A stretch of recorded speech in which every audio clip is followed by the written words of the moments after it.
नमस्कार,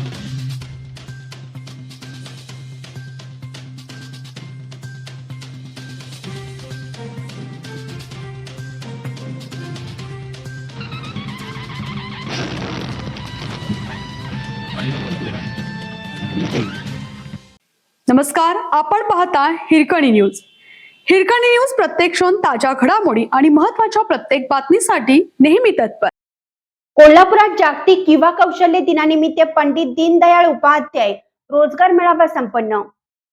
जागतिक युवा कौशल्य दिनाचा औचित्य साधून जिल्हा कौशल्य विकास, रोजगार व उद्योजकता मार्गदर्शन केंद्र कोल्हापूर आणि राजर्षी छत्रपती शाहू महाराज शासकीय औद्योगिक प्रशिक्षण संस्था कोल्हापूर यांच्या संयुक्त विद्यमाने आज पंडित दीनदयाळ उपाध्याय रोजगार मेळाव्याचे आयोजन करण्यात आले.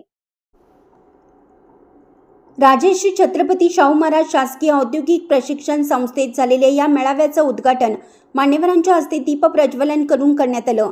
खासदार धनंजय महाडिक अध्यक्षस्थानी होते. आमदार अमल महाडिक, रोजगार मेळावा समितीचे अध्यक्ष तथा समन्वयक संजय पेंडसे यांच्यासह अधिकारी व कर्मचारी उपस्थित होते. प्रास्ताव विकास सहाय्यक आयुक्त जमीर करीम यांनी रोजगार मेळाव्याचं महत्त्व स्पष्ट करत स्वयंरोजगाराच्या विविध संधी तसेच इंडिया स्किल्स स्पर्धा 2026 ते 2027 ची माहिती दिली. प्राचार्य महेश आवटे यांनी ITI मधील 31 विविध व्यवसाय अभ्यासक्रमाची माहिती देत विद्यार्थ्यांना रोजगाराच्या अधिकाधिक संधी उपलब्ध करून देण्याचा मानस व्यक्त केला. रोजगार मेळावा समितीचे अध्यक्ष संजय पेंडसे यांनी कोल्हापूर जिल्ह्यातील उद्योग क्षेत्रात उपलब्ध असलेल्या हजारो रोजगार संधीचा लाभ घेण्याचं आवाहन केलं. आमदार अमल महाडिक यांनी तरुणांनी स्थानिक रोजगाराच्या संधीचा लाभ घ्यावा तसेच भविष्यात अधिक व्यापक स्वरूपात रोजगार मेळाव्याचं आयोजन करण्यात येईल असं सांगितलं.